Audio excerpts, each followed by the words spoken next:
The carriage door opened to darkness and rain, and Carenza Whitmore was shoved out before she could brace herself. Her knees struck wet gravel with bruising force, her palms scraping against stone, as she caught herself from falling face first into the mud. The cold seeped through her thin muslin dress instantly. Behind her, she heard the carriage door slam shut, heard her stepmother's voice call to the driver. "Go. Quickly now." "Wait." Carenza scrambled to her feet. "Margot, please, you cannot leave me here." But the carriage was already moving, wheels churning through mud. Through the rain-streaked window, she caught one final glimpse of her stepmother's face, pale and beautiful and utterly devoid of remorse. Beside her sat Odette, her stepsister, who had the decency to look away. Then they were gone, swallowed by the storm and the night, leaving Carenza alone on the steps of Blackmere Hall. She turned slowly, her heart hammering against her ribs, and looked up at the house that would become her prison. It rose from the moorland like something carved from nightmare, all sharp angles and black stone, windows dark save for a single light burning in the highest tower. No footman appeared, no housekeeper emerged. There was only rain, wind, and massive oak doors before her like the gates of the underworld. Carenza's hands shook as she climbed the remaining steps. She was 19 years old. 3 hours ago, she had been reading poetry by candlelight. She had not known her stepmother had packed her trunk, had not known that the debt her father owed before his death had come due, had not known that the price was her. "You should feel honored," Margot had said, her voice cold as January frost. "The Duke of Blackmere requires a bride. The contract demands the eldest Whitmore daughter. That is you. You should be grateful I am giving you this opportunity." Grateful, to be traded like livestock, to be given to a man known throughout the county as the Reclusive of Blackmere, a duke who had not been seen in society for 7 years, whose servants spoke of him in whispers, whose name made even hardened men cross themselves. The doors opened before she could knock. A woman stood in the entrance hall, tall and severe, dressed in unrelieved black. Her silver hair was pulled back so tightly it seemed to stretch the skin of her face, and her eyes, pale gray and sharp as broken glass, swept over Carenza with clinical assessment. "You are late," the woman said. "His Grace expected you an hour ago." The roads were flooded. "Excuses." The woman stepped aside, gesturing curtly. "I am Mrs. Creed, the housekeeper. You will speak only when spoken to. You will not wander after dark. You will not enter the East Wing. Is that clear?" Carenza's chin lifted despite her fear, despite the cold water dripping from her hair into her eyes. "I was not informed there would be rules." "There are always rules, girl. You simply have not learned them yet." Mrs. Creed's lips thinned into something that might have been a smile on a warmer face. "Leave your trunk there. Someone will collect it. Follow me." The entrance hall was cavernous, lit by candles struggling against the darkness. Portraits lined the walls, generations of Ashford ancestors, with stark features and watchful eyes. They climbed staircases, turned down corridors, until Carenza lost all sense of direction. The carpets were worn, the wallpaper peeled. Whatever wealth this family once possessed had been spent elsewhere. Finally, Mrs. Creed stopped before a door of carved mahogany, its surface etched with ravens in flight. She knocked twice, sharply. "Enter!" The voice from within was low, rough, like gravel dragged across stone. Mrs. Creed opened the door and stepped aside. "Miss Whitmore," she announced, as requested. Then she was gone, her footsteps retreating down the corridor, leaving Carenza alone on the threshold of a room she could not see into, facing a voice that belonged to a man she had been given to without her consent. "Are you going to stand there all night?" The voice again, tinged now with something that might have been amusement or irritation? Or do you require a written invitation? Carenza stepped through the doorway. The room was a study, lined floor to ceiling with books, a fire roaring in the hearth, despite the warmth of the summer storm. Heavy curtains blocked the windows, and there, seated behind a massive desk with his back to the flames, sat the Duke of Blackmere. She had expected a monster. The village rumors had prepared her for scars, for deformity, for some physical horror that explained his isolation. What she found was worse. Kaylin Ashford was beautiful.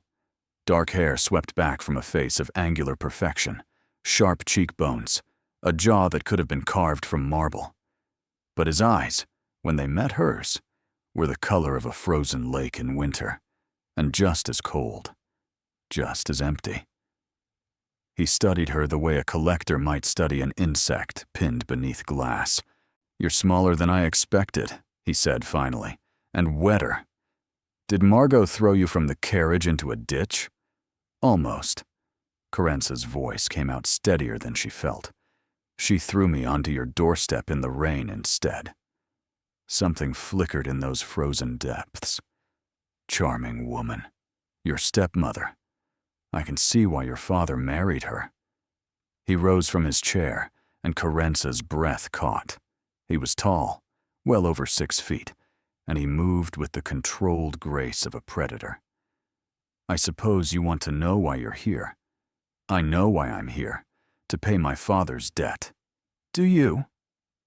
He circled the desk, coming closer, close enough that she could smell wood smoke and something darker, something almost like grief.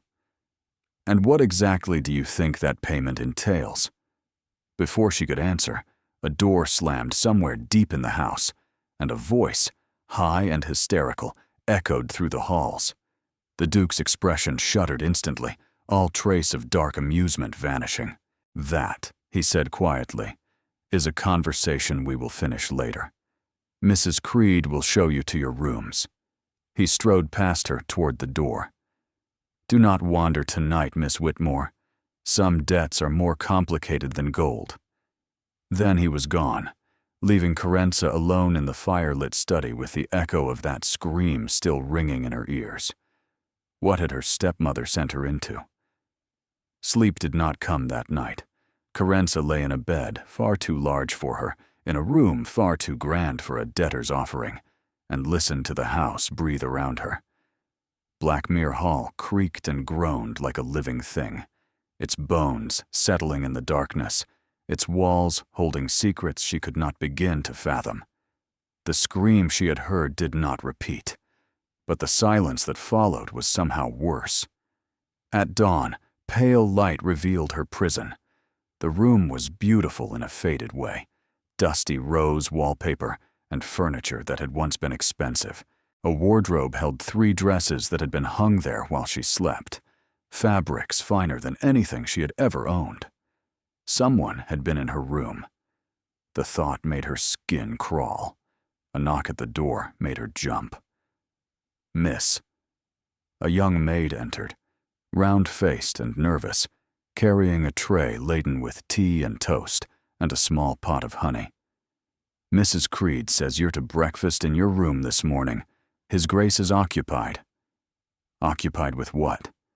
The maid's eyes darted sideways. "I wouldn't know, miss. What is your name?" "Pippa, miss." "Pippa." Carenza sat up, drawing the blankets around her. "That scream last night. What was it?" The tray trembled in Pippa's hands. "I didn't hear any scream, miss." "I did. It sounded like a woman. Or a child. I wouldn't know about that." Pippa set the tray down so quickly tea sloshed over the rim of the cup. "Mrs. Creed says you're to rest today. Tomorrow His Grace will see you properly." She fled before Carenza could ask another question. The toast tasted like ash. The tea went cold while Carenza stared at the wall and tried to assemble the fragments of what she knew. Her father, Aldrich Whitmore, had been a merchant who borrowed to expand his trade routes, borrowed more to cover bad loans, borrowed still more until he drowned in debt. When he died 2 years ago, the debts passed to his estate, to Margot, and to his only daughter. Carenza had known they owed money. She had not known they owed it to a duke. The debt is substantial, Margot had explained while servants loaded her trunk. The duke offered an alternative, a bride for his household. Then send Odette. She is your daughter. Margot's smile had been thin. The contract requires the eldest daughter. That is you. Besides, Odette is too delicate, too valuable, too beloved. Carenza was none of those things. She was the stepdaughter, the leftover, the girl who had inherited her father's debts without inheriting his protection. And now she was here, in a house of shadows, promised to a man who looked at her like she was a problem to be solved. The hours crawled past. Carenza explored her room, found it locked from the outside, and pounded on the door until her fists ached. No one came. She paced. She watched the daylight fade. She listened for screams that did not return. When the door finally opened, it was Mrs. Creed who entered, carrying a single candle. His Grace will see you now. Carenza had changed into one of the fine dresses, a deep burgundy silk that fit her perfectly, though she had not provided her measurements to anyone. The implications of that disturbed her more than she wanted to admit. Mrs. Creed led her through the labyrinthine halls, up one staircase and down another, until Carenza had lost all sense of direction. Finally, they stopped before a door she recognized, the same carved mahogany, the same ravens in flight. "You have questions, Mrs." Creed said quietly, not looking at her. "Advice. Do not ask them all at once. His Grace does not respond well to interrogation." "And if I demand answers anyway?" Mrs. Creed's pale eyes met hers. "Then you will learn very quickly why they call him the Recluse." The door swung open before Carenza could respond, and she found herself face to face with Calen Ashford once more. He looked worse than he had the night before. Dark circles shadowed his eyes. His cravat was missing entirely, his shirt collar open at the throat, his hair disheveled, as if he had been running his hands through it for hours. But his gaze, when it fixed on her, was as sharp as ever. "Miss Whitmore, you survived the night. I confess I was not certain you would. Was there a reason I should not have?" "Several, but none that concern you at present." He gestured for her to enter, then closed the door behind her, shutting out Mrs. Creed and the rest of the world. "Sit. We have matters to discuss." She sat in the chair across from his desk, her back straight, her hands folded in her lap. "Your stepmother," the Duke began, settling into his own seat, "is a remarkably talented liar. I assume she told you this arrangement was a simple matter of debt repayment. She said I was to manage your household. Did she?" His laugh was harsh, humorless, and you believed her. "I had no choice but to believe her. She put me in a carriage and delivered me to your door like a parcel." "That much is accurate." He leaned forward, elbows on the desk, fingers steepled beneath his chin. "But the nature of the debt is rather more specific than household management. Your father did not simply owe me money, Miss Whitmore. He owed me a daughter." The room seemed to contract around her. "I beg your pardon?" 20 years ago, your father made a bargain with mine, a trade agreement that required a guarantee of good faith. The guarantee was a promise that if either family failed to uphold their obligations, they would offer a daughter of marriageable age to the other family's son. His eyes never left her face. Your father failed, spectacularly, repeatedly. And now, here you are. Carenza's hands had gone cold. "You mean to marry me?"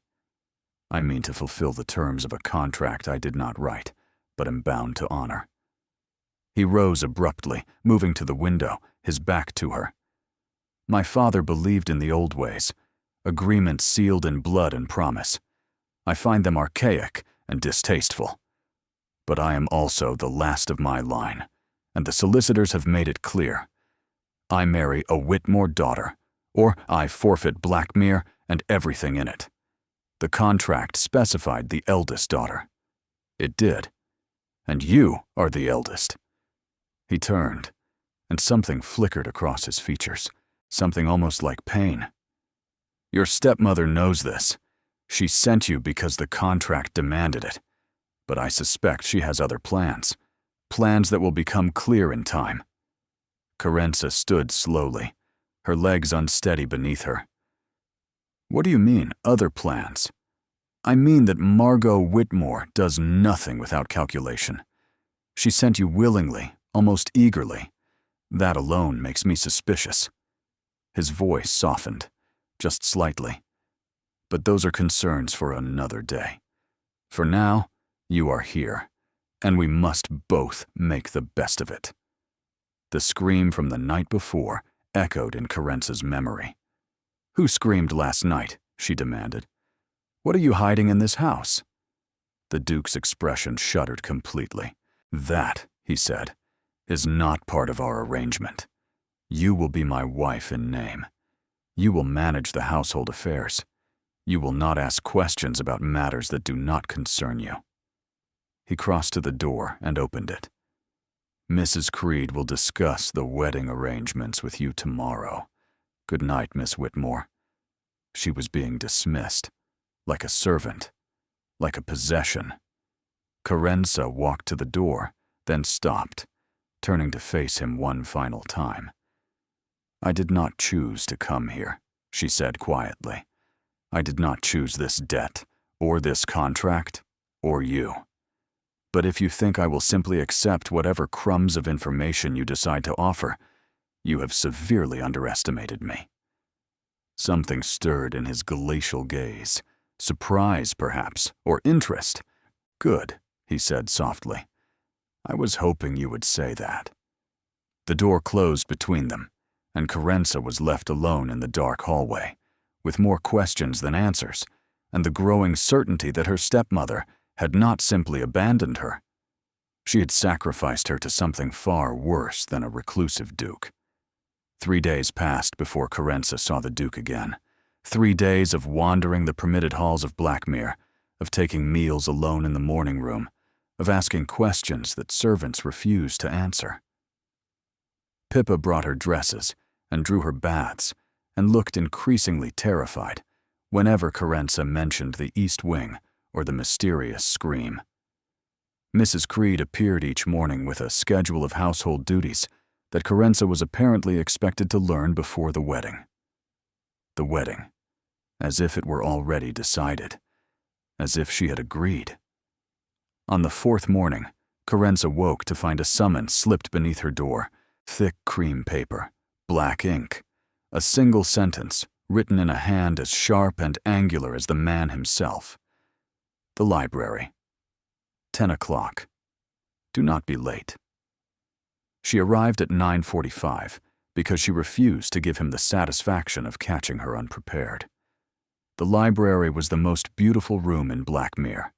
Floor-to-ceiling shelves, tall windows letting in daylight, comfortable chairs before an unlit fireplace. The room smelled of paper and lavender. The Duke was already there, standing by one of the windows with a book in his hands. He did not look up when she entered. You are early. You said not to be late. You did not specify I could not be early. His lips twitched. It was not quite a smile, but it was closer than anything she had seen from him before. Sit down, Miss Whitmore. We have terms to discuss. She sat, choosing the chair furthest from him, though the distance felt insufficient. He closed his book and turned to face her. In daylight, he looked younger than she had initially assumed. 28, perhaps. 30 at most. But there was a weariness in his features that belonged to a much older man, a heaviness that suggested years of burdens carried alone. The contract your father signed requires a marriage, he began, moving to the chair across from her. It does not specify the nature of that marriage. I propose we establish terms that satisfy the legal requirements while preserving whatever autonomy we can salvage from this situation." Carence's eyes narrowed. "You want a marriage in name only. I want a practical arrangement between two people who did not choose each other. Affection is not required. Pretense is."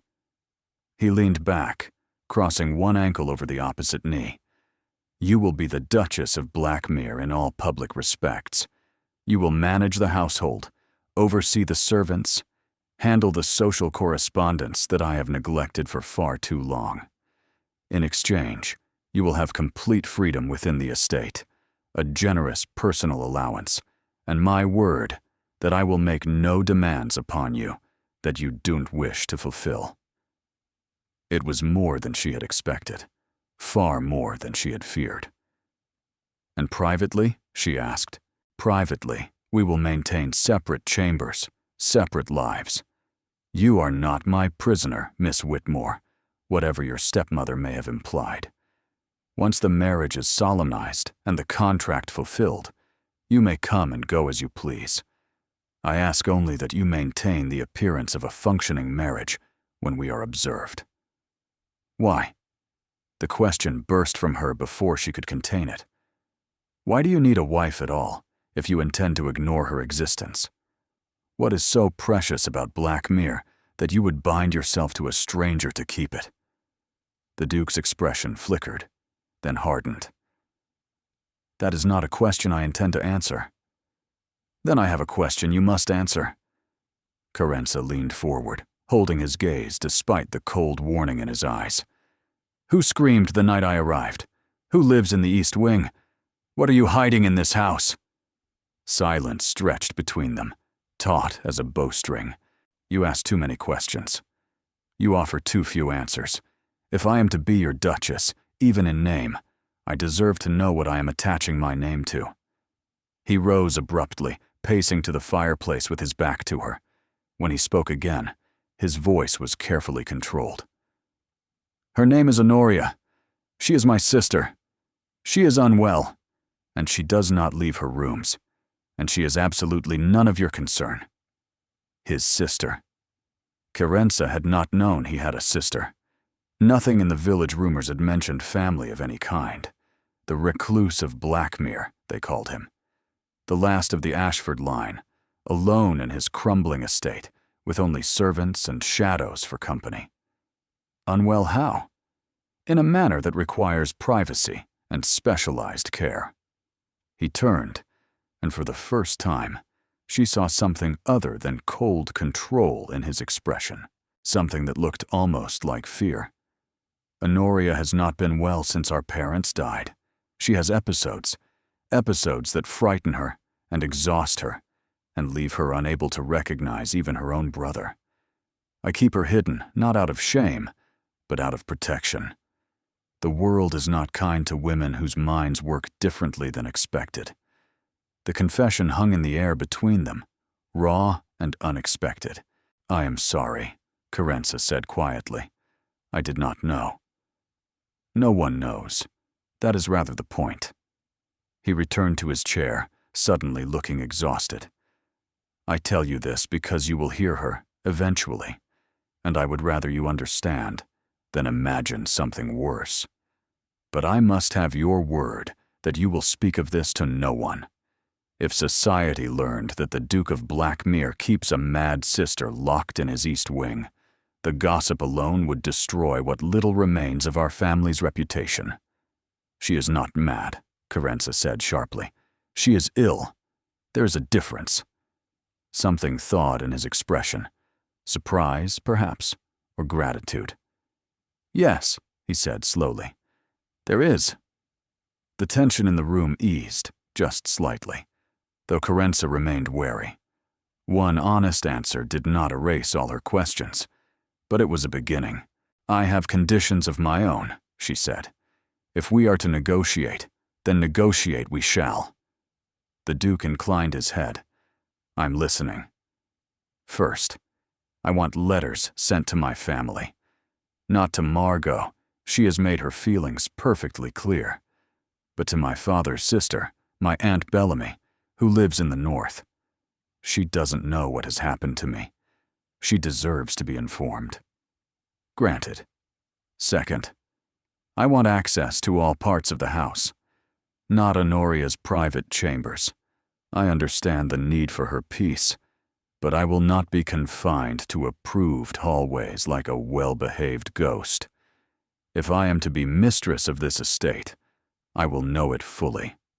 A pause. Then, reluctantly, granted, with the exception of Honoria's wing during her episodes. Third, Carenza held his gaze directly. When this marriage ends, however it ends, I want independence, not a return to Margot's household, not a quiet retirement to some distant property where I will be forgotten.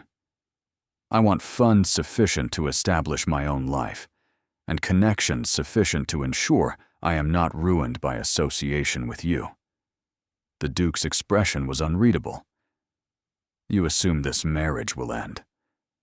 All arrangements end, Your Grace. I simply wish to ensure I survive this one.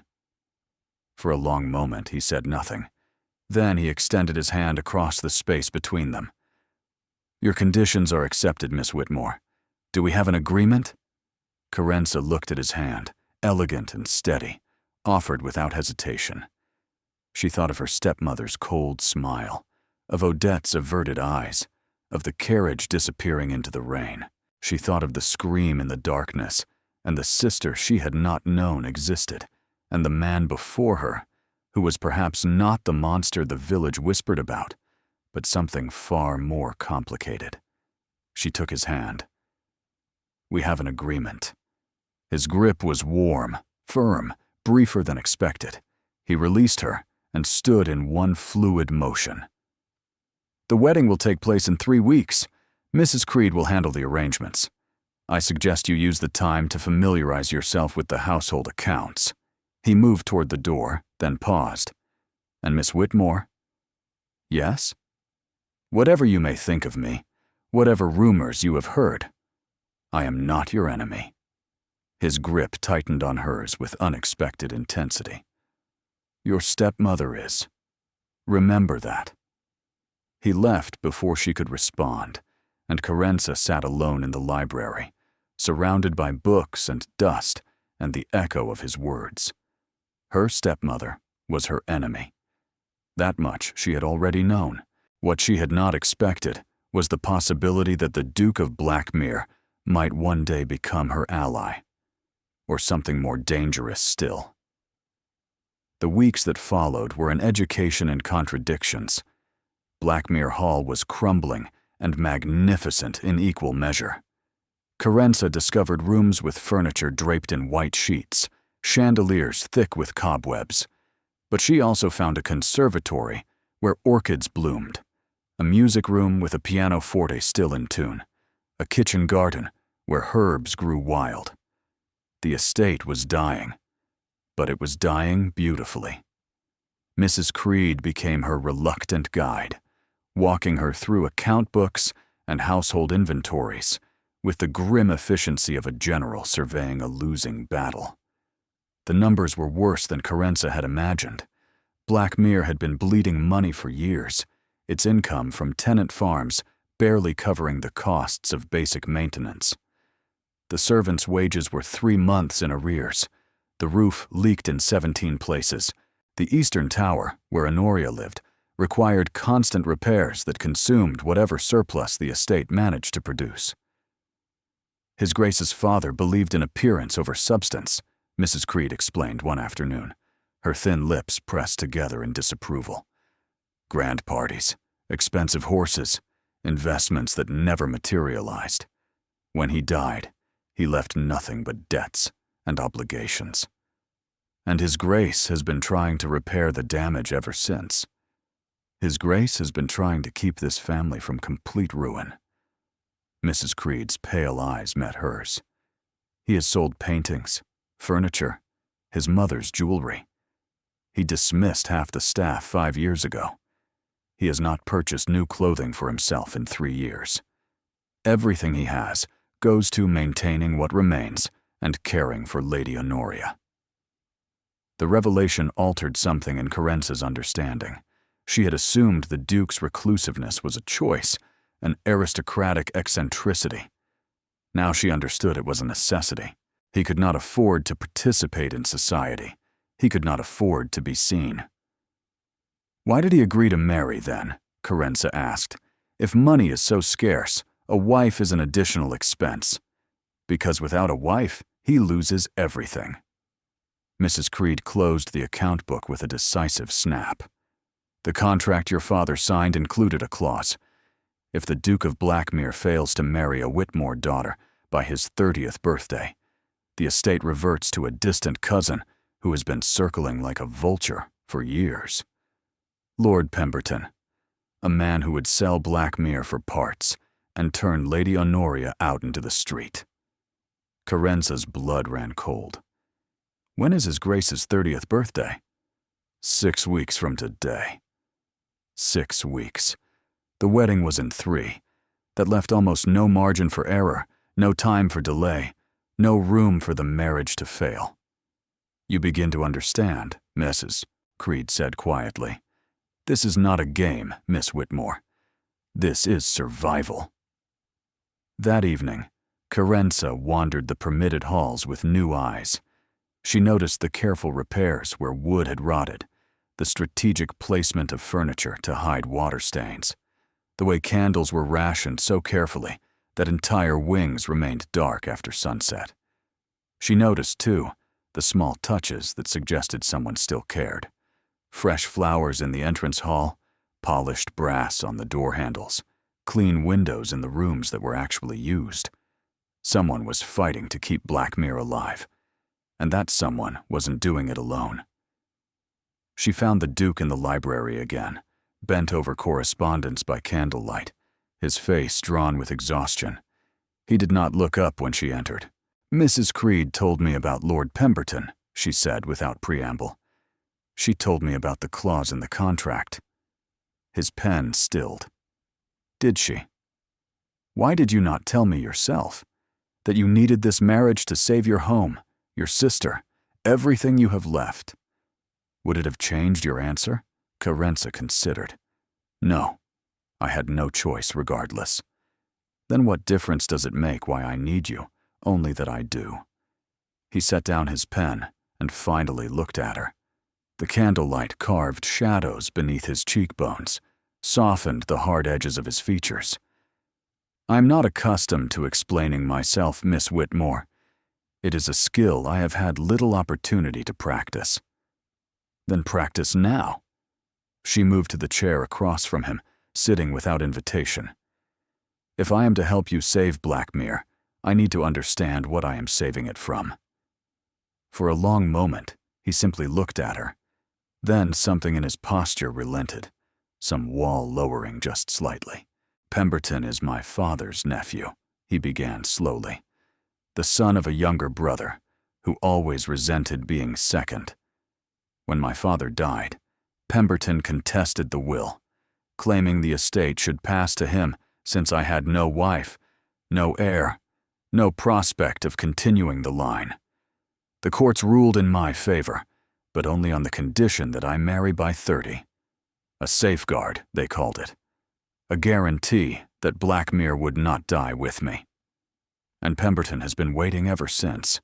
Waiting. Watching. Spreading rumors about my sanity, my seclusion, my fitness to hold the title." His jaw tightened. The whispers in the village about the recluse of Blackmere, those did not arise organically. Pemberton has been cultivating them for years, preparing the ground for my failure. Carence thought of the fear she had seen in Pippa's eyes, the way villagers had crossed themselves when her carriage passed. Calculated cruelty, designed to isolate. "Then we will not fail," she said firmly. "We will marry, and you will keep your home, and Lord Pemberton can choke on his ambitions." The Duke stared at her. Then, unexpectedly, he laughed. It was a rusty sound, as if he had forgotten how to produce it, but genuine. For one brief moment, the ice in his eyes thawed completely. "You are not what I expected, Miss Whitmore." Neither are you. She rose, straightening her skirts. I will see you at dinner, Your Grace. We have a wedding to plan, and a vulture to disappoint. She left him there, still almost smiling, and carried that image with her into the darkened hallway. Perhaps this arrangement would not be the prison she had feared. Perhaps it might become something else entirely. The screaming began again at midnight. Carenza jolted awake, her heart pounding, the sound echoing through the walls like something from a nightmare. It was not a single scream this time, but a series of them, rising and falling, interspersed with words she could not quite make out.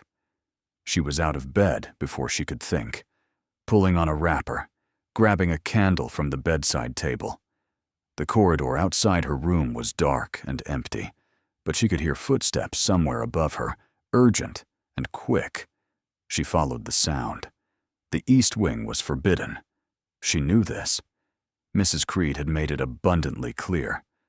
But the screams continued, and something in Carenza could not simply lie in bed and listen. The staircase to the east wing was hidden behind a door that looked like part of the wall, but Carenza had noticed it during her explorations, had filed it away for later investigation. Now she pushed through it and climbed, her candle casting flickering shadows on the narrow steps. At the top, she found a corridor carpeted in thick wool, doors reinforced with iron bars.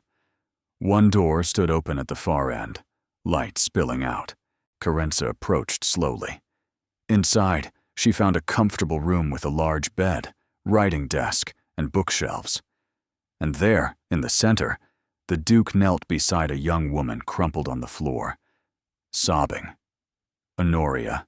She was younger than Carenza had expected, perhaps 17 or 18, with the same dark hair as her brother, but features that were softer, more delicate. Her nightgown was twisted around her legs. Her hands gripped Kaelin's arms with desperate strength. "They're coming back," Honoria gasped between sobs. "I can hear them in the walls. They're always in the walls. Make them stop, Kaelin. Please make them stop." "There is nothing in the walls." His voice was gentler than Carenza had ever heard it, patient and calm despite the anguish in his sister's grip. "You are safe, Nori. I promise you are safe." "You always say that. But they come anyway. They always come." Carenza must have made a sound, because both siblings looked up at once. Honoria's eyes went wide with terror, a fresh scream building in her throat. Kaelin's expression flashed through surprise, anger, and something that resembled shame before settling into cold fury. "I told you," he said, his voice low and dangerous, "to stay out of the East Wing. I heard screaming. I could not simply ignore it. You could, and you should have." He rose, placing himself between Carenza and his sister, shielding Honoria from view. "Leave. Now." But Honoria was peering around him, her sobs quieting, curiosity replacing fear. "Who is she? Kaelin, who is she? Is she one of them?" "No, Nori. She is no one. I am Carenza." She spoke directly to Honoria, ignoring the Duke's warning glare.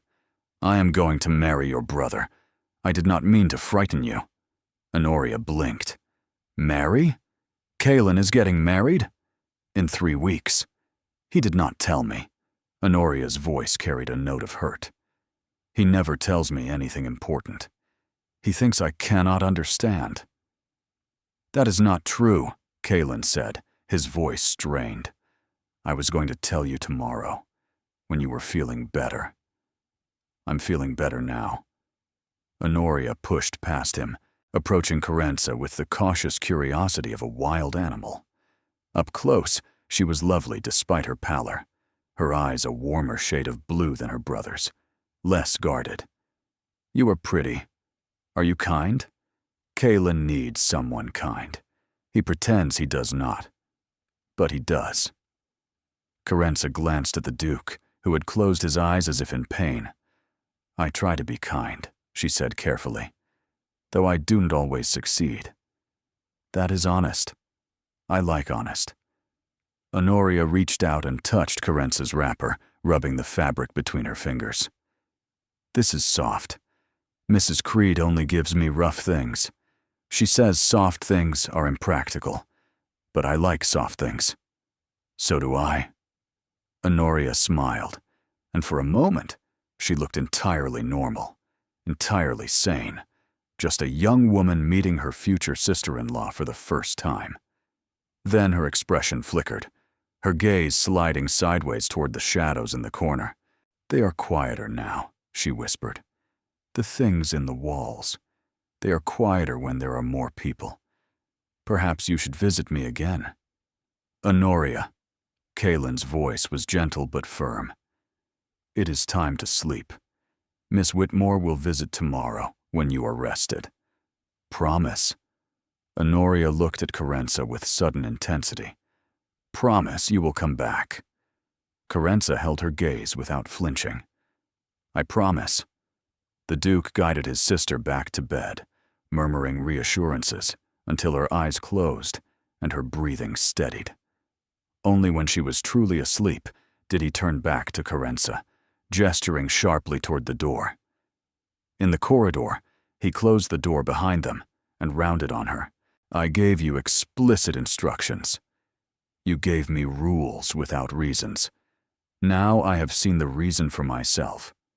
Carenza refused to back down. She is not mad, Your Grace. She is frightened and lonely and possibly ill, but she is not mad. The physicians say otherwise. The physicians are not the ones living with her. You are. She stepped closer, lowering her voice. How long has she been like this? The fight seemed to drain out of him. Since our parents died. She was 11. She was in the carriage with them when it overturned.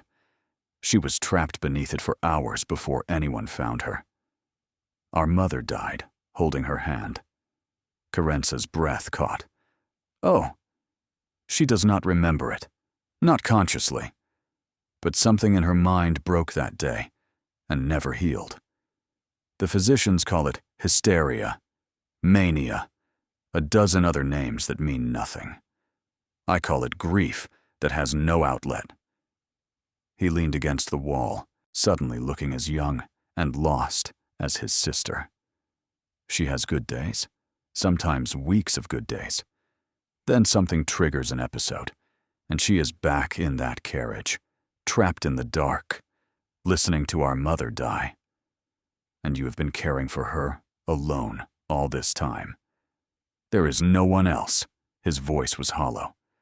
Our relatives want nothing to do with her. Society would have her committed to an asylum where she would be chained and forgotten. I am all she has. Carenza thought of her own family, of her stepmother's cold calculations, of Odette's averted eyes.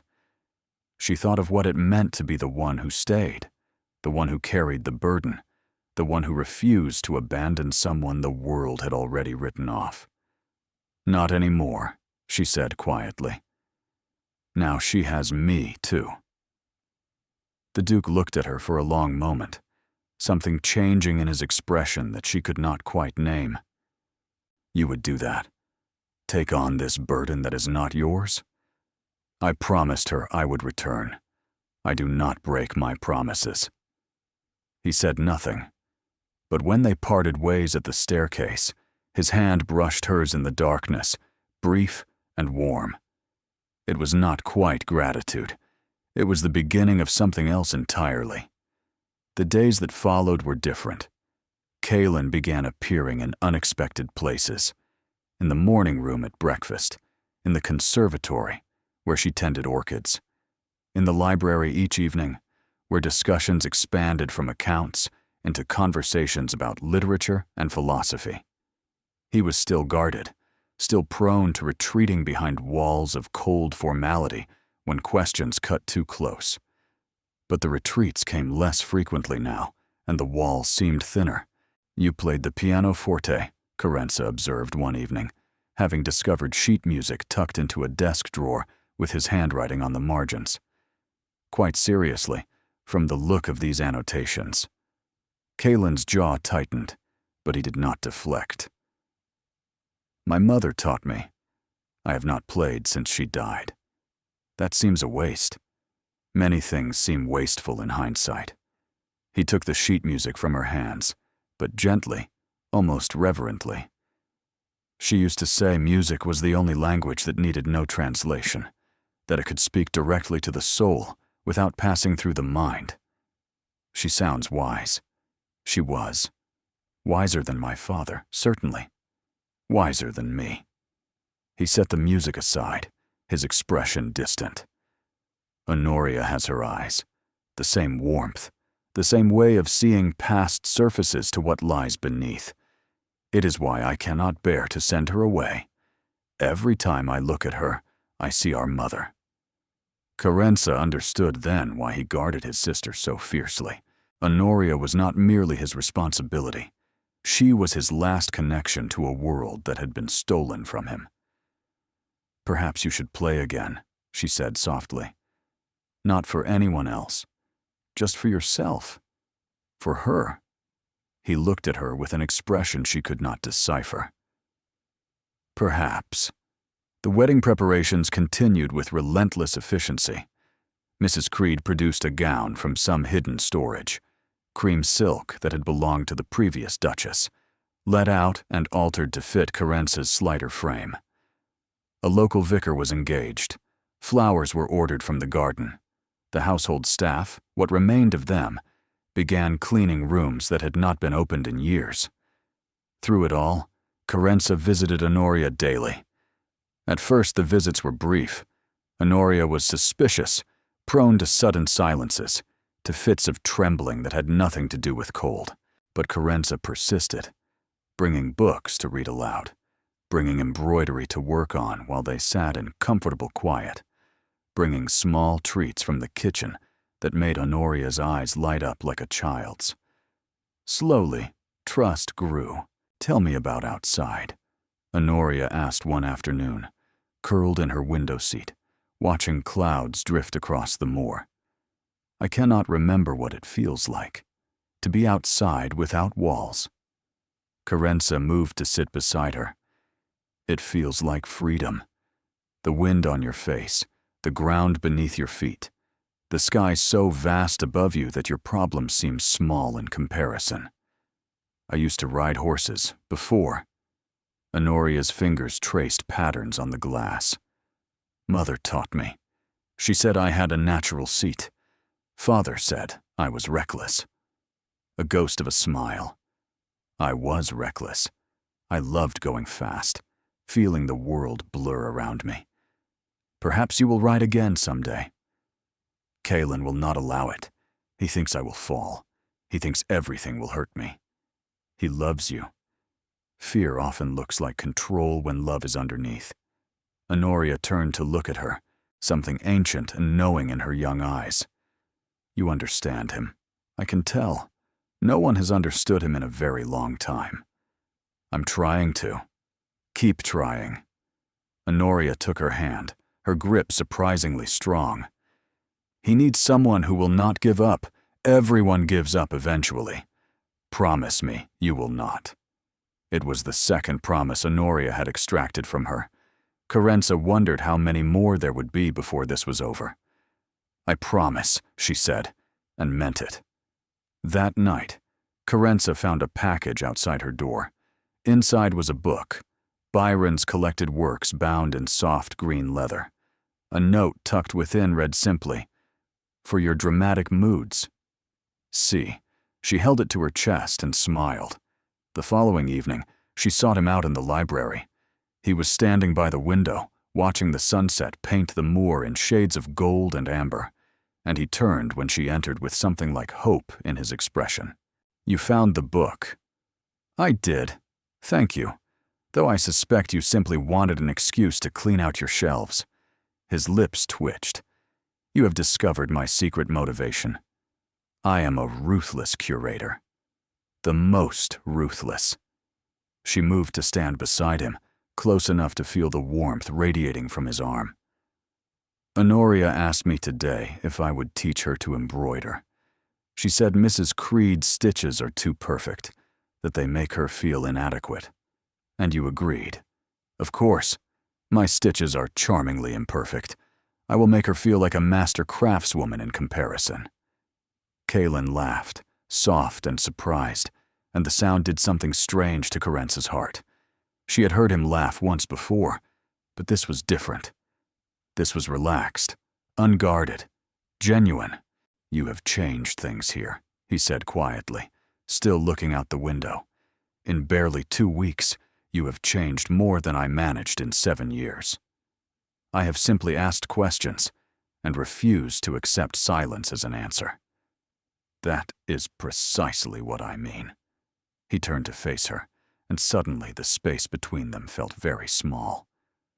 I had forgotten what it was like to have someone insist on knowing me, to push past the walls I have built. I am not certain I deserve it, but I find I am grateful nonetheless. Carence's breath caught. You speak as though you are some kind of monster. You are not. I have been told otherwise often enough. By Pemberton, by villagers who have never met you, by a society that fears what it does not understand. She stepped closer, close enough to touch. I have met you, Kaylin. I have seen how you care for your sister, how you sacrifice everything to keep her safe. That is not monstrous. That is love. His eyes searched her face, looking for something she could not name. You use my Christian name now. We are to be married in a week. It seemed time. Carence. Her name in his voice was a revelation. Each syllable weighted with something that made her shiver. I do not know what I expected when your stepmother's carriage arrived, but I did not expect you. Is that good or bad? I am still deciding. But he was smiling as he said it, a real smile, one that transformed his harsh features into something almost beautiful. Ask me again after the wedding. She should step back. She should maintain propriety. They were alone, unchaperoned, standing far too close for any definition of proper behavior. Instead, she said, "And if I ask you now?" His hand rose, almost unconsciously, to brush a strand of hair from her face. His fingers lingered at her temple, warm against her skin. Now, he said softly, I would say that you are the best thing that has happened to this house in 7 years, and that terrifies me more than anything Pemberton could do. Before she could respond, a bell rang somewhere in the depths of the house, sharp and insistent. Kaylin stepped back, the moment broken, his expression shuddering. That is Honoria's bell. She needs me. He was gone before Carence could say another word, leaving her alone with the sunset and the echo of his touch on her skin. Something had changed between them. Something that went beyond contracts and arrangements and practical negotiations. Something that felt dangerously like the beginning of love. The morning of the wedding dawned gray and heavy with the promise of rain. Carence stood before the spotted mirror in her chambers, wearing the cream silk gown that had belonged to Kaylin's mother, and tried to remember how to breathe. The dress fit perfectly, altered by hands she had never seen, and the woman who looked back at her from the glass seemed like a stranger. Someone elegant, someone who belonged in a duke's household, someone who was about to bind herself to a man she had known for 3 weeks. You look beautiful, miss. Pippa's voice trembled with emotion as she adjusted the small circlet of flowers in Carence's hair. His Grace will not know what to say. His Grace rarely knows what to say regardless. That's true enough.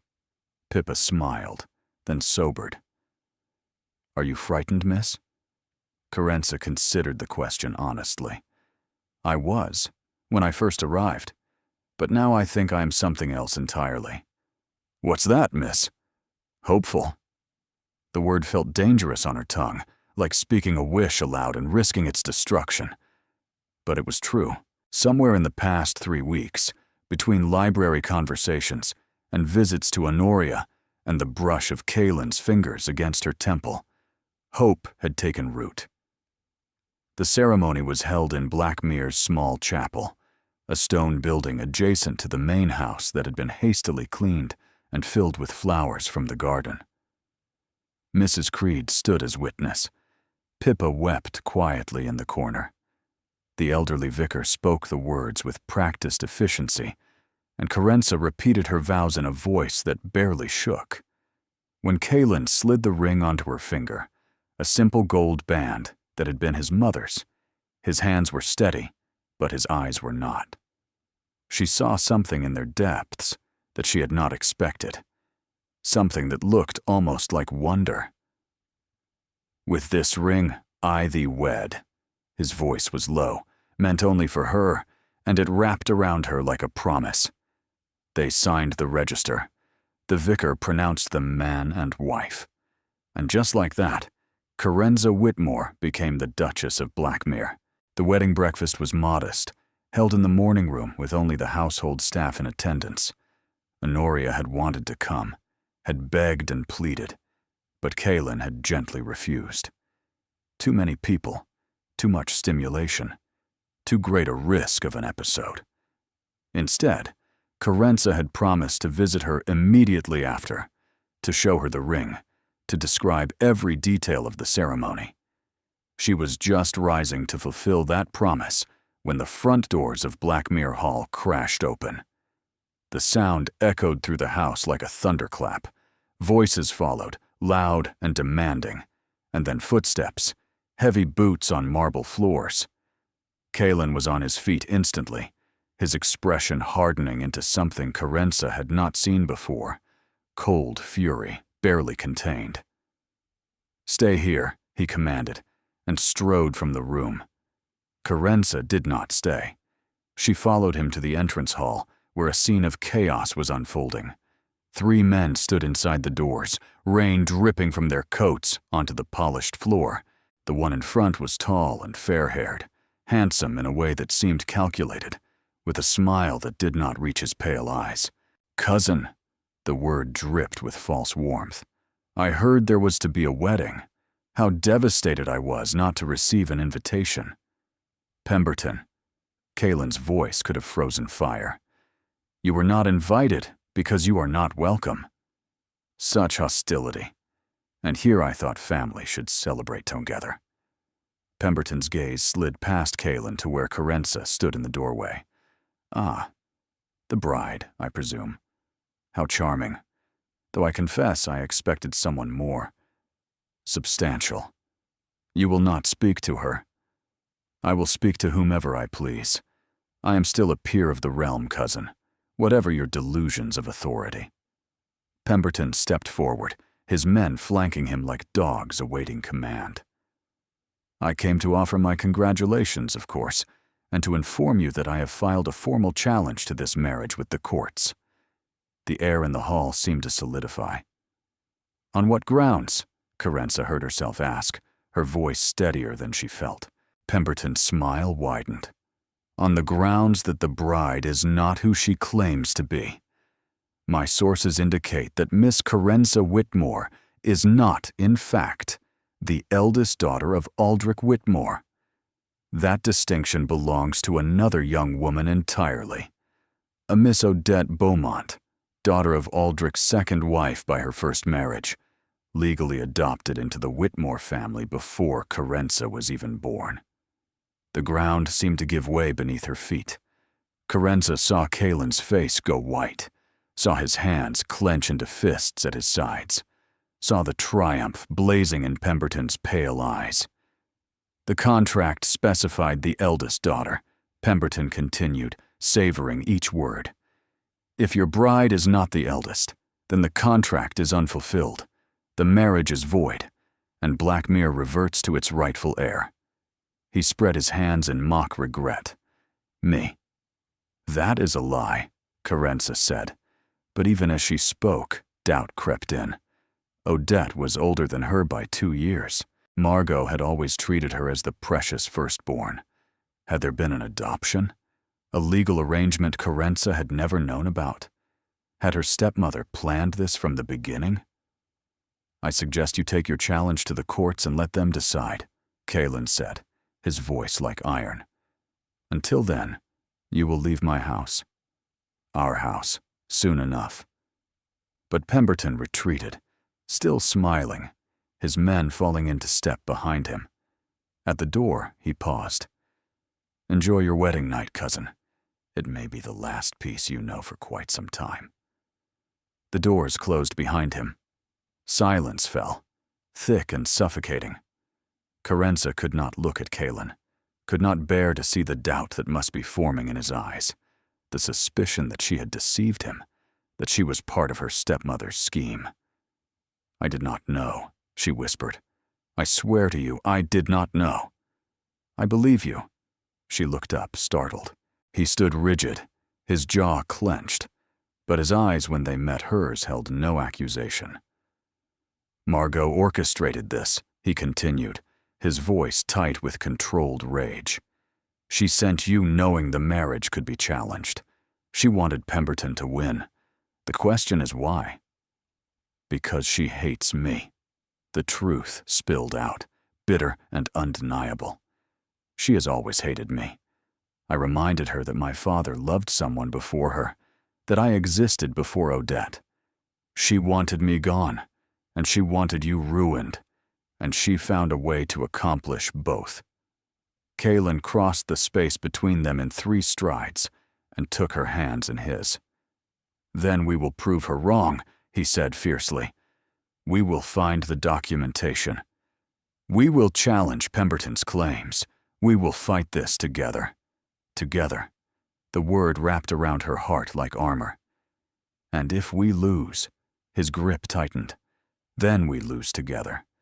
But I do not intend to lose. Somewhere above them, a bell rang, Honoria's bell, and behind it, faintly, the sound of screaming. The wedding day was far from over. They found Honoria in the grip of her worst episode yet. She had torn her room apart, overturned furniture, shattered a mirror with her bare hands. Blood streaked her palms and her nightgown, and she huddled in the corner, rocking back and forth, whispering words that made no sense. The curtains had been ripped from their rods. Glass crunched beneath their feet as they entered. He came to the window. The man with the pale eyes. Honoria's voice was raw, scraped hollow by screaming. He said he would take me away. He said Kalen could not stop him. He said he would put me in the dark place where no one comes back. Carenza's blood ran cold. Pemberton. He had been here before the wedding, or sent someone to Honoria's window, had deliberately triggered her episode, knowing exactly what it would do, knowing it would shatter whatever peace this household had managed to build. He cannot take you, Kalen said, kneeling before his sister, his voice steady despite the anguish in his eyes. I will never let him take you. Do you understand? Never. You cannot stop him. Honoria's fingers dug into her own arms, leaving red crescents in the skin. You could not stop the carriage. You could not save Mother. You cannot save me. No one can save me. Each word was a blade, and Carenza saw them land, saw Kalen flinch as if physically struck. This was his deepest wound, the guilt he carried for not being there when his parents died, for not protecting his sister from the trauma that had broken her. 7 years he had carried this weight, and Pemberton had found a way to weaponize it, and Pemberton knew it. Pemberton had used it, had twisted Honoria's fragile mind into a weapon against her own brother. Honoria. Carenza moved slowly, carefully, until she was kneeling beside Kalen on the glass-strewn floor. She ignored the sharp bite of shards through her wedding gown. Look at me. Do you remember what I promised you? Honoria's wild eyes focused, just slightly. Her rocking slowed. You promised to come back. I came back. And I promise you now, on my life, on everything I am, that man will not take you anywhere. Your brother and I will not allow it. We are family now, all 3 of us, and family protects each other. You are married now. Honoria's voice was small, childlike. You are his wife. You cannot leave. I do not want to leave. I want to stay and fight. Will you let me fight for you? Something shifted in Honoria's expression. The terror did not disappear, but it receded, making room for something else. Trust, fragile and precious, like the first green shoots after a long winter. You promise? I promise. Honoria reached out with her bloodied hands, and Carenza took them without hesitation, ignoring the sting, focusing only on the girl who needed her. Behind her, she heard Kaelin's sharp intake of breath, heard him rise and move to gather bandages and clean water. They stayed with Honoria until dawn, cleaning her wounds, calming her fears, singing lullabies that Kaelin remembered from their mother. Mrs. Creed brought warm milk and fresh blankets. Pippa swept up the broken glass, her eyes red from crying. The household moved around them like a well-practiced machine, everyone knowing their role, everyone understanding without being told that this was not the first such night, and would not be the last. When Honoria finally slept, her bandaged hands curled beneath her chin like a child's, Carenza and Kaelin retreated to the corridor, both exhausted beyond words. The dawn light crept through the narrow windows, pale and unforgiving. He will pay for this, Kaelin said, his voice barely above a whisper but edged with murder. I do not care what it costs. I do not care what I have to do. He will pay. First we must win. Then he can pay. Kaelin looked at her, truly looked at her, and she saw the walls behind his eyes crumbling. You were magnificent with her. She responds to you in ways she has never responded to me. In 7 years, I have never been able to calm her so quickly. She loves you, but she also fears disappointing you. With me, there is nothing to disappoint. I am simply here. You are not simply anything. He stepped closer, and despite the exhaustion, despite the blood on her hands and the fear in her heart, Carenza felt warmth spread through her chest. You are extraordinary, Carenza. I do not deserve you. I do not deserve any of this. Then earn me. The words slipped out before she could stop them, bold and challenging, and entirely improper for a woman who had been married less than 12 hours. Kaelin's eyes darkened with something that was not anger. Is that a challenge? It is a promise, the same kind I made to your sister. She held his gaze without flinching. Fight with me. Win with me. And then we will see what we deserve. He moved so quickly she barely registered it, one hand cupping her face, the other sliding around her waist, pulling her close. His lips met hers with an intensity that stole her breath, nothing gentle about it, nothing restrained. This was hunger. This was need. This was everything they had been circling around for weeks, finally given voice. When they broke apart, both gasping, his forehead rested against hers. I will fight, he said roughly. I will win. And then, Carenza, I will spend the rest of my life earning you. It was not a declaration of love. Not quite. But it was close enough to make her heart soar. The days that followed were a whirlwind of legal documents and frantic searches.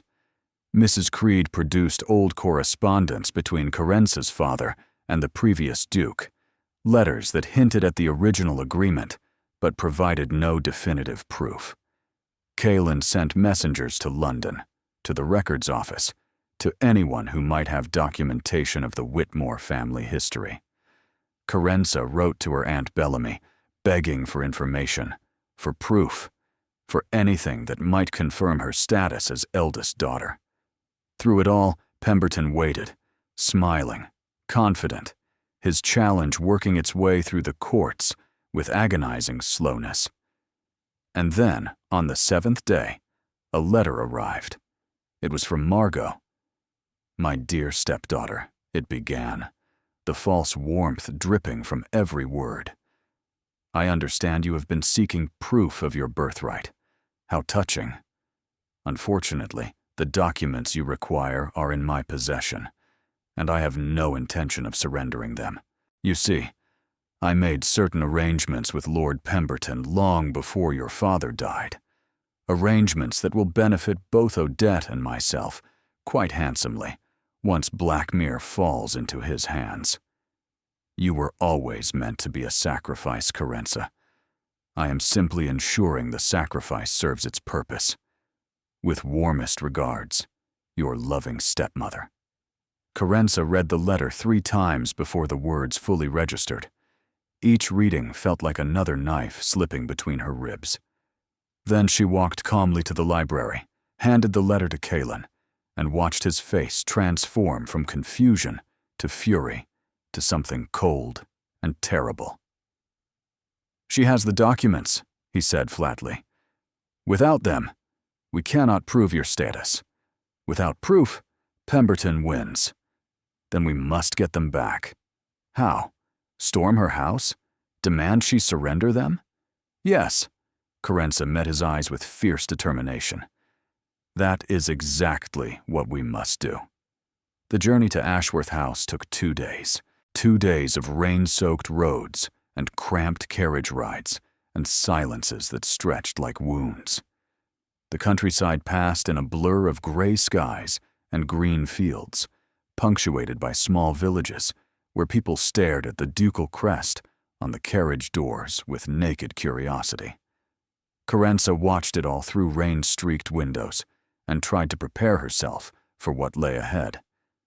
Kylan had wanted to come alone, to shield Carenza from whatever confrontation awaited, but she had refused absolutely. This was her battle, her stepmother, her past. She would face it herself, whatever the cost. Ashworth House looked smaller than she remembered. The hedges were overgrown, the paint on the shutters peeling, the gardens wild with neglect. Weeds choked the flower beds that had once been her mother's pride. The gravel drive was rutted and unkempt. Margot had always cared more about appearances in society than appearances at home, and without Carenza there to manage the household, things had clearly deteriorated. Good. They arrived unannounced, which was deliberate. Carenza wanted to see her stepmother's face before she had time to compose it, before she could arrange her features into the mask of concerned matron she wore for public consumption. The butler who answered the door was new, unfamiliar, and clearly uncertain how to handle the sudden appearance of a duke's carriage in the drive. He stammered apologies and showed them to the parlor while he fetched his mistress, his hands trembling as he took their coats. Carenza stood in the room where she had spent 19 years of her life and felt nothing. No nostalgia, no grief, no longing for simpler times. Only a cold, clear anger that burned like ice in her veins. The furniture was the same. The wallpaper was the same. But she was different now. She was no longer the unwanted stepdaughter, desperate for scraps of approval. She was the Duchess of Blackmere, and she had come for what was hers. Margot swept in 10 minutes later, immaculately dressed in dark blue silk, her smile already in place. Her hair was perfectly arranged. Her jewelry was tasteful and expensive. She looked exactly as she always had, beautiful and cold and completely in control. Odette trailed behind her, pale and silent, her eyes darting between Carenza and the floor. She wore a simple gray dress, and her hands twisted nervously in front of her. She looked, Carenza realized with a start, afraid. Carenza, darling. What an unexpected pleasure. Margot's voice was honey over poison. And you've brought your duke. How charming. Though I fear you've wasted a journey. I have nothing to discuss with either of you. You have documents, Kalen said flatly. Documents proving Carenza's status as Aldrich Whitmore's eldest daughter. You will surrender them. Will I? Margot's laugh was light, musical, completely devoid of warmth. I think not. Those documents are my insurance, Your Grace, my guarantee that this unfortunate marriage will be annulled and Blackmere will pass to its rightful owner. Pemberton is not its rightful owner. He will be. And when he is, Odette will be his duchess, and I will be secure in my position for the rest of my days." Margot's smile sharpened into something predatory. "You see, Lord Pemberton and I have an understanding. He wants Blackmere. I want security for my daughter. Together, we will both achieve our goals. It's really quite elegant, don't you think?" Kerensa stepped forward. "You sold me. You gave me to a man you believed would fail, knowing I would be ruined when the marriage collapsed. Your own stepdaughter. I gave you an opportunity." Margot's eyes were cold as chips of ice. "A chance to live in luxury for a few weeks before reality intervened. Most stepdaughters in your position would be grateful. Grateful to be sacrificed? Grateful to be useful for once in your miserable life." The words landed like blows, but Kerensa refused to flinch. She had spent 19 years being diminished by this woman, 19 years of small cruelties and pointed silences, of being reminded in 1,000 ways that she was less than, unwanted, an inconvenience to be endured. She would not give her the satisfaction of one more victory. "Mother," Odette's voice was barely audible. "Perhaps we should simply give her the documents. She is married now. What does it matter?" "It matters because I said it matters." Margot rounded on her daughter with sudden viciousness. "Do not presume to question me, Odette. You will do as you are told, as you have always done. Or have you forgotten what happens when you disobey?" Odette shrank back, and Kerensa saw something she had never seen before. Fear. Real, bone-deep fear. Her stepsister was afraid of Margot, had perhaps always been afraid, hidden behind a facade of obedience and compliance. "This is your last chance," Kalen said, his voice deadly quiet. "Surrender the documents willingly, or I will take legal action. I will expose your arrangement with Pemberton. I will ensure every door in society closes to you permanently." Margot's smile did not waver. "You have no proof of any arrangement. You have nothing but the desperate accusations of a ruined bride and her equally ruined husband. The courts will not listen. Society will not care. You have already lost your grace. You simply do not know it yet." She gestured toward the door. "Now, leave my house before I have you removed." There was nothing else to say, nothing else to do.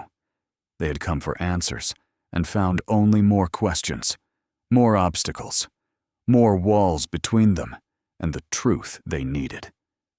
They left. In the carriage, Kerensa sat in numb silence, watching the house disappear behind them. She had failed. They had failed. Pemberton would win, and Blackmere would fall, and Honoria would be cast out to whatever terrible fate awaited women like her. Asylum, chains, darkness, death. "We will find another way," Kalen said, but his voice lacked conviction. "There is no other way." The tears came then, hot and bitter, streaming down her face in rivers she could not stop. "She has everything, every piece of evidence, every legal document. Without them, I am no one. I am nothing. I am exactly what she always said I was." "You are not nothing." His arms came around her, pulling her against his chest, holding her as if she might shatter. "You are my wife. You are Honoria's protector. You are the woman who walked into my house and demanded I be better than I was. You are everything, Kerensa. Everything." But everything was not enough. When they returned to Blackmere, exhausted and defeated, a messenger was waiting with news from the courts. The challenge had been accelerated. Pemberton had called in favors, greased palms, done whatever was necessary to speed the process. The final hearing would be held in 1 week. If Kerensa could not prove her status by then, the marriage would be annulled, and Blackmere would be lost. That night, Carenza made a decision. She waited until the house was silent, until Kaelin had retreated to his study with a bottle of whiskey and his grief, until Mrs. Creed had made her final rounds and retired. Then she packed a small bag, wrote a letter with trembling hands, and slipped out through the servants' entrance into the cold night. The letter said only this: "I will not let you lose everything because of me. I am going to find proof, whatever it takes. Do not follow me. Do not search for me. If I fail, at least you will be free to marry someone who can save Blackmere. Someone who deserves you. Someone whose past will not destroy your future. I am sorry. I love you. Carenza." By the time dawn broke over the moor, she was gone. She made it as far as the crossroads before the carriage caught up with her. Carenza heard the horses first, thundering through the early morning mist, their hooves striking the packed earth like drumbeats. She knew without looking who it would be. She had known, really, from the moment she wrote that letter. Kaelin Ashford was not a man who accepted defeat. He was certainly not a man who would let his wife vanish into the dawn without a fight. The carriage stopped beside her in a spray of mud and gravel. The door flew open before the wheels had fully stopped turning. And there he was, wild-eyed, disheveled, his coat unbuttoned, his cravat missing entirely, looking like he had not slept at all. "Get in the carriage, Carenza. I cannot. If I stay, you will lose everything. If you leave, I have already lost everything." He jumped down, his boots splashing in the mud, and caught her by the shoulders. His grip was almost painful, desperate, the hands of a man holding on to the only thing that mattered. Do you understand that? Do you truly not understand? I'm trying to save you. I do not want to be saved. I want you. His voice cracked on the last word, broke open to reveal something raw and bleeding underneath.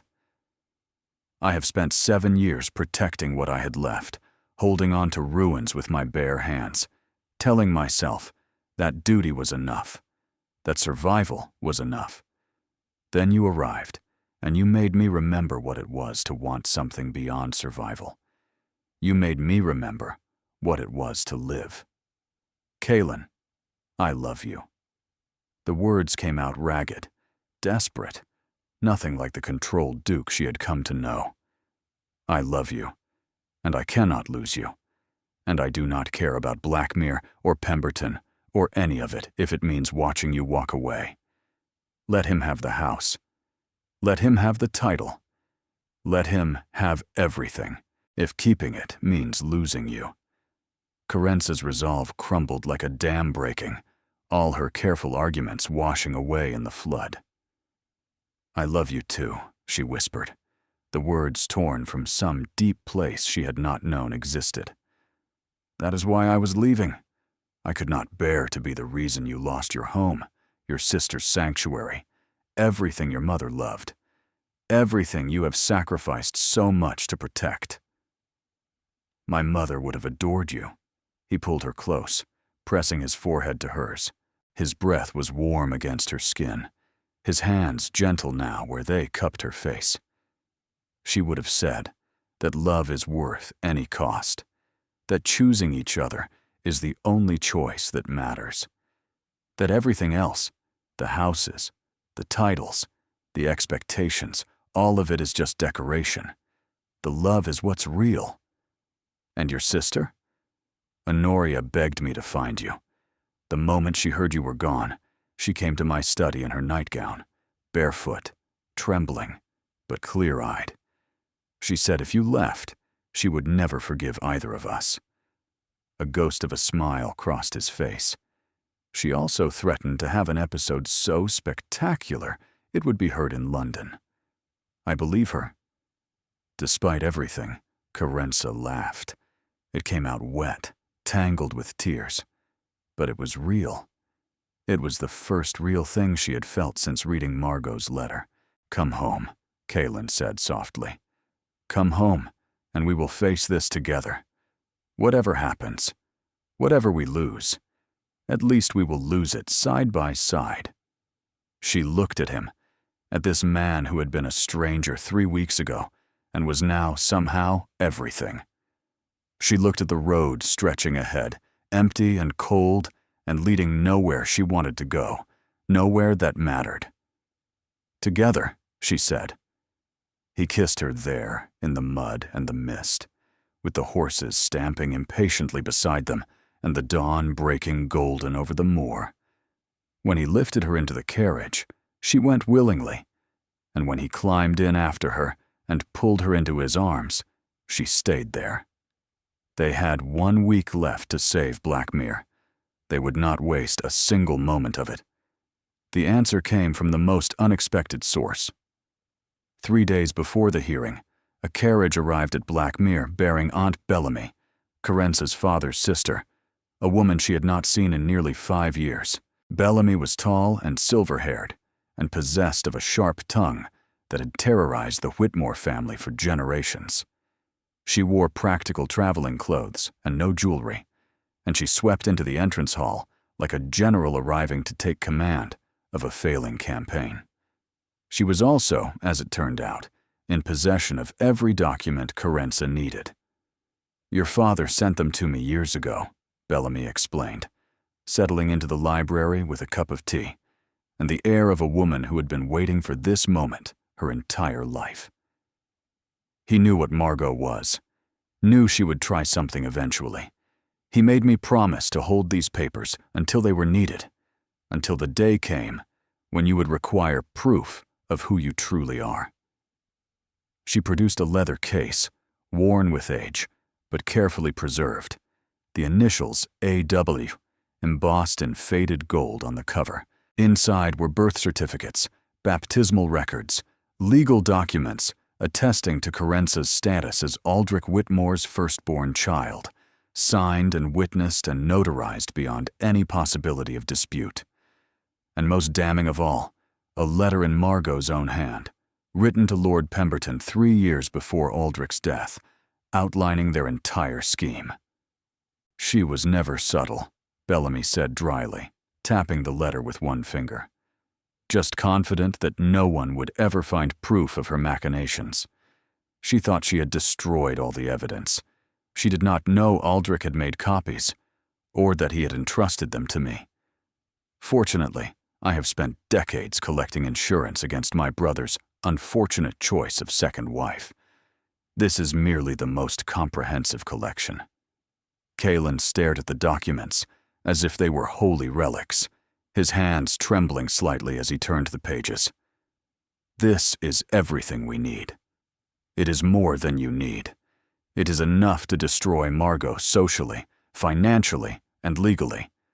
Conspiracy, fraud, attempted theft of title, deliberate mental cruelty to a vulnerable person." Bellamy smiled, and it was not a kind smile.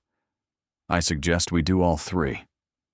The hearing was held in a cramped courtroom in London, packed with spectators who had heard rumors of scandal and come to witness the destruction of a duke. The wooden benches creaked under the weight of curiosity seekers. The air was thick with anticipation and the smell of too many bodies in too small a space. Pemberton sat at the opposing table, his smile confident, his solicitor shuffling papers with practiced ease. He wore his finest clothes, his hair perfectly arranged, every inch the peer of the realm he believed himself to be. He did not know what was coming. Carence took the stand first. She answered questions about her birth, her childhood, her relationship with her father. She spoke clearly and calmly, her voice steady despite the hundreds of eyes upon her. She watched Pemberton's solicitor try to paint her as an impostor, a schemer, a woman who had deliberately deceived a duke to steal his fortune. Then Aunt Bellamy's documents were presented, the birth certificates with their official seals and careful signatures, the baptismal records, witnessed by the village priest and 3 upstanding citizens, the legal attestations, notarized and dated. And finally, read aloud in the hushed courtroom by the judge himself, Margot's letter to Pemberton, detailing every element of their conspiracy in her own elegant hand. The spectators gasped. Murmurs rippled through the crowd like wind through wheat. The judge frowned deeply, his brow furrowed as he read the damning words. Pemberton's face went white as chalk, then red, then white again. White. "This is fabrication," he sputtered, half rising from his seat. "These documents are forged. This is a conspiracy against a peer of the realm. They are authenticated by no fewer than 6 independent sources," Kalen said coldly, rising from his seat with the authority of a man who knew he had won. "Including the parish records of Whitmore's home village, the office of the Royal Registry, and the personal correspondence of my own late father, who was present at Carence's christening and recorded the event in his journals." He produced another document, yellowed with age, but perfectly preserved. In his own hand, my father wrote, "Attended the christening of Aldrich's firstborn daughter, Carenca, a healthy child with her mother's eyes. May she bring him the joy his first marriage lacked." The courtroom fell silent. Even the spectators held their breath. "Your Honor," Kalen continued, his voice ringing through the chamber, "I submit that Lord Pemberton's challenge is not merely unfounded, but actively fraudulent. He conspired with Margot Beaumont, now Margot Whitmore, to manufacture a false claim, deliberately targeting my wife and my estate for personal gain. I demand that the challenge be dismissed with prejudice, and that charges of conspiracy be brought against both parties." The judge studied the evidence for what felt like hours, though it could only have been minutes. He examined each document, compared signatures, consulted with his clerks. The courtroom waited in agonized silence. Then he looked up, his expression grave but satisfied. "The challenge is dismissed. The marriage of Kalen Ashford, Duke of Blackmere, to Carenca Whitmore stands valid and legal. Furthermore, this court orders a full investigation into the conduct of Lord Pemberton and Mrs. Margot Whitmore, with criminal charges to follow as appropriate." Pemberton lurched to his feet, his face purple with rage. "This is outrageous. I am a peer of the realm. You cannot." "I can, and I have," the judge said coldly. "Remove Lord Pemberton from my courtroom. He is to be held pending investigation." 2 bailiffs seized Pemberton's arms. He thrashed and shouted as they dragged him toward the door, his composed facade utterly shattered, his calculated charm replaced by the snarling fury of a cornered animal. "This is not over, Blackmere," he screamed. "You will regret this. I will see you ruined if it is the last thing I—" The door slammed shut, cutting off his threats. In the sudden silence, Carenca turned to Kalen. He was already looking at her, his pale eyes warm for the first time since she had known him. All the ice melted away. "We won," she whispered. "We won." He took her hand, lifting it to his lips. "Together." The return to Blackmere was a triumph. Word had spread faster than their carriage could travel, carried by messenger and gossip and the inexorable machinery of society. By the time they reached the gates, the household staff lined the drive to welcome them home, standing in neat rows despite the cold wind, their faces bright with joy and relief. Pippa was weeping openly, clutching her apron to her face. Mrs. Creed stood at the door with what might, in better lighting, have been a smile, though she would deny it to her dying day. Even the ancient groundskeeper had emerged from wherever ancient groundskeepers lurked, waving his cap in celebration like a young man at a fair. But it was Honoria who mattered most. She waited in the entrance hall, trembling with excitement, her eyes bright and clear. She wore her best dress, the blue one that Carenca had helped her alter, and she had arranged her hair herself. When Carenca entered, Honoria flew to her, wrapping her arms around her with fierce strength. "You came back," she whispered. "You promised, and you came back." I will always come back. Carenza held her tightly, this girl who had become her sister. That is what family does. Honoria pulled away, her gaze moving between Carenza and Kaelin. You are truly staying? Forever? Forever, Kaelin confirmed, his voice thick with emotion.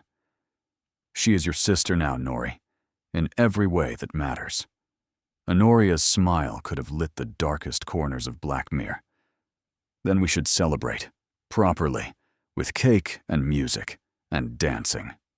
She grabbed Carenza's hand, tugging her toward the music room with the enthusiasm of a child on Christmas morning. Kaelin must play. He has not played in years, but he must now. It is a celebration. Carenza looked at Kaelin, remembering their conversation about the pianoforte, about his mother's lessons, about music being a language that spoke directly to the soul. Will you? She asked softly. He hesitated. The wounds were old, the memories painful, but then he looked at his sister's hopeful face, at his wife's gentle encouragement, and something in his expression eased. Yes, he said. I will. The music room had been closed for 7 years, dust covers protecting furniture that had not been touched since the old Duchess died. But the pianoforte, when unveiled, gleamed as if it had been waiting for this moment all along. Kaelin sat at the keys, his fingers hovering over the ivory. For a long moment, he did not move. The room held its breath. Then he began to play. The melody was soft at first, hesitant, the notes tentative like a bird learning to fly again. But as the music built, something unlocked in him. His fingers found their memory, found the rhythms and harmonies that had once been as natural as breathing, and the music poured out of him like water from a broken dam. Carenza watched tears stream down his face as he played, watched 7 years of grief and isolation pour out through the music. She watched Honoria sway beside her, eyes closed, lost in a peace she rarely found. This was what healing looked like. Not a single moment of transformation, but a gradual thawing, note by note, day by day, until what had been frozen could finally flow free. When the last chord faded into silence, no one spoke. The room held its breath. Then Honoria began to clap, and Carenza joined her, and even Mrs. Creed, standing in the doorway, brought her hands together in stiff but genuine applause. Kaelin rose from the pianoforte and crossed to Carenza, pulling her into his arms without caring who watched. Thank you, he murmured against her hair, for making me remember who I was before everything broke, for giving me back the music, for giving me back myself.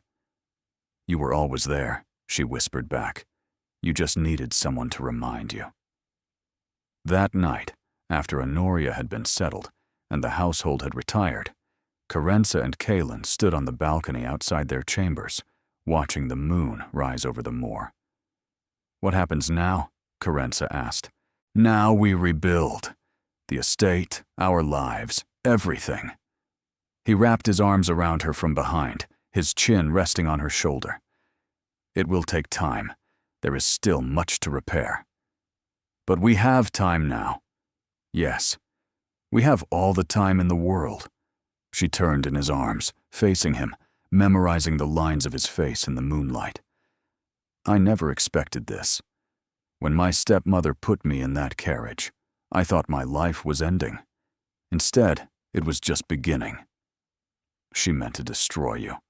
Instead, she gave me everything I never knew I needed. His lips curved into a smile, real and warm.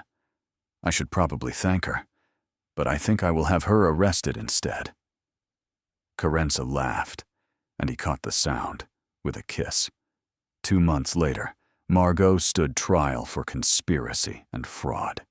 She was found guilty on all counts and sentenced to 5 years in prison, her assets seized to pay restitution. Odette, freed from her mother's control for the first time in her life, sent a letter of apology that Carenza read 3 times before setting aside. Forgiveness would take time, but the door was open. Lord Pemberton fared even worse. His title was stripped, his estates forfeited, his name erased from every social register that mattered. He died 2 years later in a debtor's prison, unmourned and unmissed.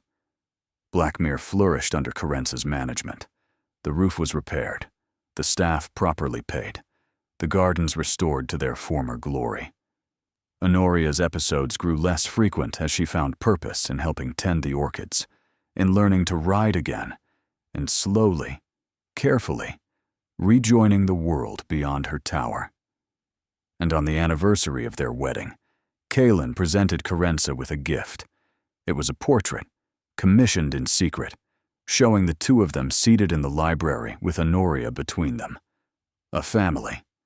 Imperfect, unexpected, forged through trial and sacrifice, but real. Beneath the portrait, Kaelin had inscribed 3 words: worth every storm. Carence looked at the painting, then at her husband, then at the life she had built from the ashes of betrayal. Yes, she said softly, tears streaming down her face. Worth every single storm. And when their first daughter was born the following spring, they named her after both grandmothers, Honoria Bellamy Ashford, a bridge between past and future, between loss and hope. Because that was what love did, Carence had learned. It did not erase the storms.